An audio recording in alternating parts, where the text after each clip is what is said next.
Bonjour à tous et à toutes et bienvenue à cette formation émanant d'un communiqué LR Health & Beauty. C'est une information destinée aux partenaires disposant d'une carte bancaire Visa de la Banque Postale. Les partenaires et clients LR Health & Beauty. Ayant constaté qu'un bon nombre de partenaires utilisent pour leurs commandes ou ventes sur la boutique e-shop de LR Health & Beauty des cartes bleues à paiement limité. Certains clients ou même partenaires utilisent les cartes bleues de la Banque Postale. Sachez que vous disposez alors d'une carte à débit limité. Entre autres, il pourrait s'avérer que vos commandes ne passent pas et qu'un message d'erreur de vérification soit affiché. Les recommandations à suivre dans ce cas de figure pour un meilleur conseil à donner à vos partenaires et clients sont les suivants. Pour des partenaires possédant des cartes à débit limité, sachez que la souscription à une carte bancaire n'est pas sans limite. En effet, il serait bien trop simple de pouvoir payer et retirer des espèces ou effectuer des virements. C'est pourquoi, lors de l'ouverture d'un compte, le conseiller fait signer au client une convention de compte. Dans ce protocole, on retrouve une mention pour le plafond de carte bancaire. Prière de consulter votre contrat bancaire.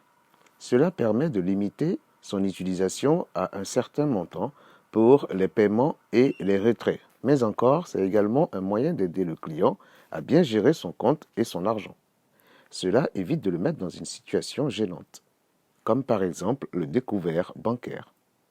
Il faut savoir que le plafond de carte bancaire varie en fonction des établissements de la carte choisie et peut être personnalisé par le client si cela est nécessaire. Que ce soit pour une carte Visa ou une carte Mastercard, le plafond d'une carte bancaire est différent en fonction des banques. Comme nous l'avons vu plus haut, il est fixé par l'établissement bancaire avec son client, ou est plutôt lié aux revenus et à l'épargne du client. Les plafonds sont autant attribués aux cartes bancaires haut de gamme, comme la Visa Première gratuite, que ceux des cartes basiques. Par ailleurs, sachez en effet que plus la carte monte en gamme, elle a des avantages dans le plafond plus élevé. Dans les plafonds de cartes haut de gamme, on remarque ainsi une nette différence entre le plafond de cette carte bancaire et celle attribuée à une carte classique. Il est donc plus important pour les clients qui effectueront régulièrement de grosses dépenses d'opter pour ce type de moyen de paiement, c'est-à-dire les cartes haut de gamme. Chez la BNP Paribas et ILCL, la limite de plafond bien plus élevée par le fait que les cartes proposées sont les mêmes que celles que l'on retrouve à l'agence. Elles bénéficient donc de la sécurité et la fiabilité du réseau. Généralement, la banque applique les mêmes conditions de plafond lors de déplacements à l'étranger. Il faut savoir qu'avant de partir en voyage hors zone européenne, il est fortement conseillé de prévenir sa banque afin que la carte bancaire ne soit pas bloquée. Et ceci lors d'un retrait ou d'un paiement, ce qui permet de prévenir toute opération frauduleuse sur le moyen de paiement. Comment calculer alors votre plafond de carte bancaire? Vous devez savoir que le plafond de carte bancaire est calculé de la manière suivante. Pour les retraits, ils sont calculés sur 7 jours glissants. La puce de la carte enregistre les retraits effectués sur les 6 derniers jours. Si la carte bancaire est refusée, c'est que le plafond a été atteint. Il faudrait alors attendre 5 jours avant de pouvoir retirer à nouveau. Pour les paiements, ils sont calculés sur 30 jours glissants. Ils ne débutent surtout pas le premier jour jusqu'au dernier jour du mois, mais à partir du moment où le plafond a été atteint. Ce système de paiement permet d'avoir plus de flexibilité en ce qui concerne les retraits et les paiements. En effet, pour les paiements, tant que le plafond n'a pas été atteint, il est toujours possible de régler ses achats. Imaginons maintenant qu'il soit bloqué du 1er au 30 du mois. Cela réduirait considérablement la possibilité de dépenses. En ce qui concerne le retrait, les jours glissants commencent le jour du premier retrait. Exception faite chez LCL qui applique un plafond de retrait tous les 3 jours et de paiement tous les mois civils, c'est-à-dire du 1er au 30 du mois. Cela incite donc à bien tenir son compte pour éviter tout blocage de la carte.